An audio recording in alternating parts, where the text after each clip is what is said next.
Hey, it's Drybear. We have concluded a bunch of presentations going over the releases for the rest of the year, so let's get caught up on at least what are my favorites coming up from now into the future. As I've heard, some people say that 2024 isn't looking for games, but I wholeheartedly disagree. Up first, we have Pax Dei finally entering into early access. This is a survival building style MMO, and this one looks really good and has a lot of promise. I've been able to play several of the alpha tests, including the early preview that they had last week, and the early access is starting on the 18th in just 2 days. However, if you're wondering for the pricing for this, it is $40 for the base level to gain access to the early access, and they said that later on during the development, once they exit early access, they might want to go to a subscription-based model. So if that's not for you, that's something to consider, but in general, I think the game is great for social building. If you have a couple friends that like survival games and MMOs, you can put them together and have tons of fun playing with this. Is coming out in just 2 days. Next is perhaps the most anticipated release of the year, coming just a few days after next week on the 21st,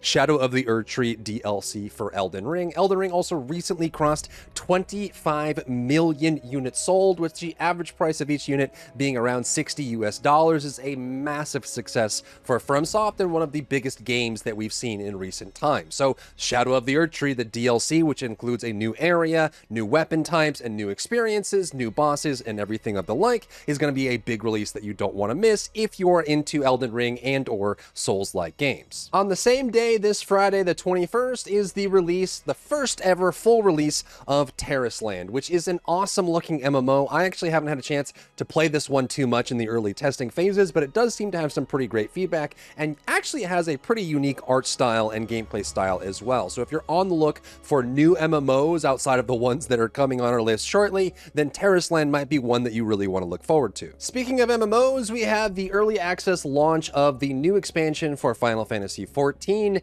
Dawntrail, and this one is after following the end of Endwalker and the end of this long story arc that we had been on. This is going to be a brand new adventure for fans who love Final Fantasy XIV. This is going to be early access if you had pre-ordered the expansion, or you still can pre-order the expansion. You'll get access on the 28th, and the full launch is going to be on July 2nd. This does include 2 new classes or 2 new jobs, as well as new areas, new content, new dungeons, new raids, trials, the whole shebang. Another promising game for the year is First Descendant, and this one has actually had a few tests as well that are public. This is a next-gen looter shooter is what they're calling it, but it's an FPS experience with some RPG elements that you'll be able to dive into and enjoy. And overall, the game looks fantastic. Graphics look great. They're doing a simul release on platforms, which is always a good sign, and in general has received some mixed feedback from the early tests. So the question is, can they actually land it for the full launch? The game has a ton of potential, and if they made some really good work over the last couple months since the last major public test, then this game is going to be a huge one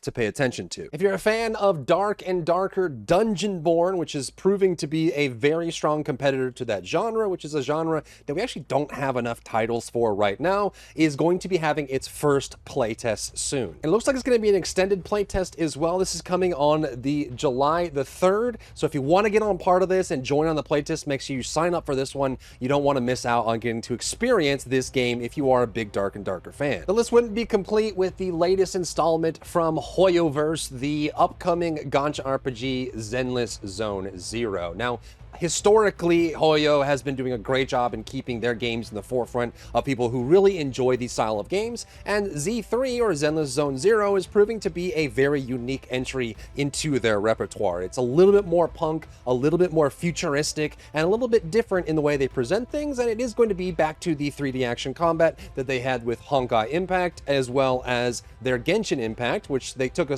different soiree away from with the turn-based style of Honkai Star Rail. But this is releasing on PC and mobile on the 4th of July, so make sure that you pre-register, as there are some benefits for doing so, and check out the game once it's live. On July 9th, we have Once Human. This is one we've been covering for quite a while. I've been playing multiple versions of the test, and this one looks very promising and super fun. It's a very sci-fi, future, supernatural vibe to it, but it is actually a RPG-driven MMO that has third-person shooter aspects as well as building. You can build your own base, you can have your own 4 or 8-man squad with your team, you can take on dungeon bosses, raids, open world raids, collect materials, build things, have, you know, more like Rust-style battles between your base and theirs, and you can drive around on vehicles and explore different encounters. So this is your open world survival MMO experience with a really cool supernatural twist, and they are releasing on July 9th, and you don't want to miss this one. Another genre we do not get enough games on is the real-time strategy genre, or RTS, and we are getting one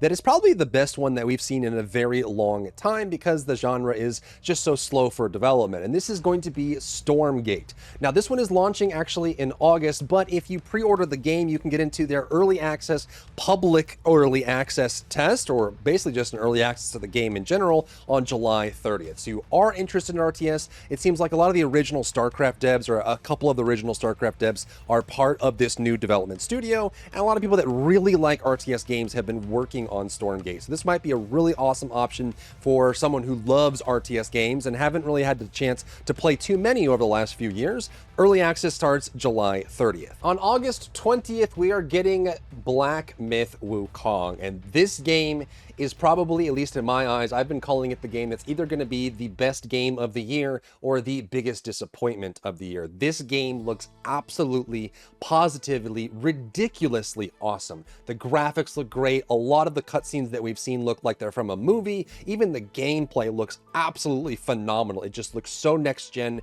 and so incredible. And they've been working on this for a while, and it finally did get a release date of August 20th. So all eyes are on Black Myth Wukong to be as awesome as we think it could be, and if you're a Souls-like fan, you cannot miss this one. The very next day sees the launch of Enotria, The Last Song, another Souls-like, and my heart goes out to these devs because this game looks really cool. They have some unique, almost Bloodborne-style gameplay swaps with the mask mechanic and the class mechanic that makes this game feel very new and fresh, but they initially launched, they were going to launch their game on 6/21, which ended up being the Elden Ring DLC launch, so to not try and fight against Elden Ring, they moved their date to August 21st, and then right after that was the announcement of the Black Myth Wukong release date. So they've just been kind of going head to head with a lot of these big fighters for the Soulsborne, Souls-like genre. So if you like Souls-like games, keep an eye out for Enotria on August 21st. This game looks like it's going to be a lot of fun. Just one day later, on August 22nd, is going to be the early access launch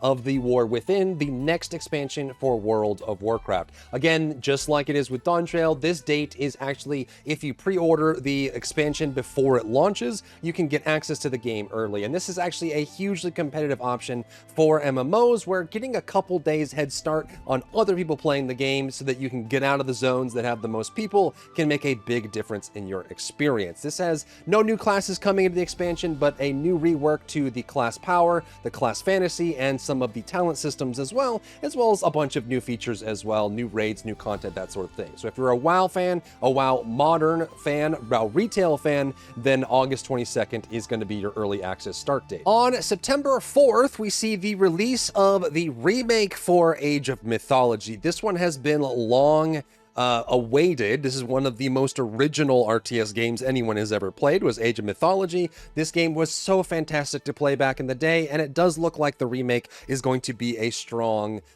reinstallment of this franchise. Overall, the graphics look great. It looks like much improved, but it still has that same feel from the original game. So September 4th is what you're looking for if you're wanting to try out Age of Mythology Retold. Just a day later, on September 5th, sees the release of STALKER 2, and if you haven't played a STALKER game, you absolutely should. These games are so special, so magical, and there's not really anything else like it. You exist inside of these, Chernobyl style zones that are very distorted. They can have distorted time, supernatural effects. You're trying to loot and survive, and both STALKER and Chernobylite kind of fit into that genre, and we're finally getting a release of STALKER 2, and it looks absolutely fantastic. So if you like RPG games, you like exploration games, story games, consider playing STALKER 2 because it is such a unique and fun ride. September 9th sees the release of the sequel to the original Space Marine third-person action game set in the Warhammer universe, and this one is a just general upgrade to the first one, but also is going to be including 3-player co-op. So if you wanted to play the Space Marine action game with your friends, this is where you're going to go for it. The first game was absolutely fantastic, super fun, and if you're a fan of the Warhammer universe in general, 30k, 40k, Age of Reckoning, doesn't matter, you'll want to check this game out. On October 8th, we are going to see the first expansion pack for Diablo 4, and it's looking like they're wanting to move in the direction of more of like an MMO, where you get, you know, every year or two, you get a very big, high content expansion for Diablo 4. And Diablo 4 has actually had kind of a widespread launch, just very bumpy back and forth. The beta had good positive reviews, and then the launch had good reviews into bad reviews, and there's been a lot of mixed vibes around it. But there's one thing that most people won't dispute about Diablo 4, and that it has been getting better and better with every new season. They're currently on Season 4, and the Season 6 will be the launch of the new expansion, Vessel of Hatred, for Diablo 4. So if you are looking forward to this,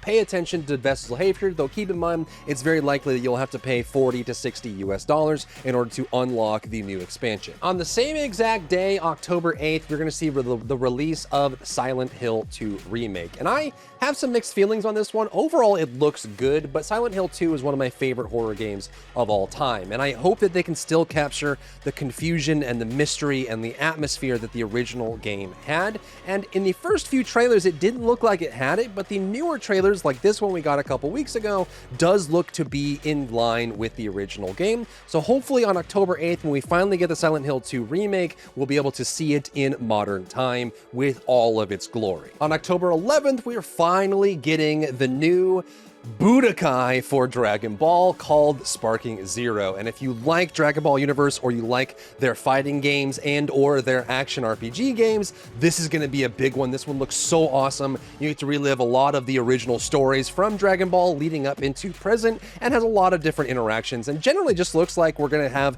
the same Budokai feel to it. So if you like those games for Dragon Ball, pay attention for Sparking Zero coming out October 11th. October 25th is the release of the new Call of Duty Black Ops 6, and I actually love what they're doing here. I've been following Call of Duty ever since I was a kid, and honestly haven't been too impressed with the last 3 or 4 title releases for the game. They used to actually have 3 studios, like with Treyarch, Sledgehammer, and Raven, doing all these different games at once that all worked separately. And it seems like with Black Ops 6, they had most of the studios focus on working together to make this game as good as it can be. So it looks like they're going to have Raven doing the campaign for this game, and then they're going to have the typical Treyarch doing the overall online experience. You're going to get both of these. You'll get zombies, you'll get campaign, you'll get online multiplayer, lots of prestiging and tons of cool stuff. They're doing a lot of new tech with this game as well. So Black Ops 6 looks like it's going to be one of the best games of the year. And if you're a Call of Duty fan, you need to be paying attention to Black Ops 6. November 15th is the launch of Assassin's Creed Shadows, and despite some of the more political conversations that have gone on, whether what character they should have chosen for this and whatnot, it does look like it's going to be a good Assassin's Creed. Again, personally, I haven't been super stoked about the last few, even Valhalla. I just haven't felt that great about a lot of the recent Assassin's Creed games, and it looks like this one is going to be closer to Valhalla in the gear progression, the end game grind, and some of the microtransactions you have in there. But overall, I generally love the aesthetic, and I think that if you like Assassin's Creed games, this one will probably surpass Valhalla for you. Now, if you love ARPGs, true top-down ARPGs, you've probably been paying attention to Path of Exile 2 getting released next year, but we've been wondering when the beta was going to come out. It was originally set last year when we saw the trailers for the update for Path of Exile 2 that the beta was going to be in June, and since we're in June and there is no beta, obviously that didn't happen. This got pushed back until sometime in November, so look out for Path of Exile 2 beta in November, and they're also going to be offering a console version as well. So if you play on any platform and you like these kind of games, you definitely want to be a part of the Path of Exile 2 beta test coming in November, and the launch subsequently next year. Next, we have another beta, and this is going to be for the Dune Awakening MMO. This one has a pretty big budget and also has a lot of eyes on it because the Dune movies have been doing so well. So make sure you sign up right now. You can sign up for Dune Awakening at this very moment online because they're planning to have a open beta or an access beta for the game coming this fall, and this is going to be one of the first public options. There have been some very closed beta tests for the game, but if you're interested and want to get to know whether you want this game or not without having to buy it, the beta is going to be available in the fall. Another game to pay attention to is Sword Art Online Fractured Daydream. Partially if you're into the IP of Sword Art Online, but this one is going to be a combination of an action RPG with some raid-like mechanics. You can play a list of 20 different characters from the Sword Art universe, and they have a combination of this RPG, action RPG exploration, but they also have touted some really cool raid battles that mirror the stories of the show. So this one actually does look really cool if you're into this sort of thing. They are targeting 2024 towards the end, so fall, winter,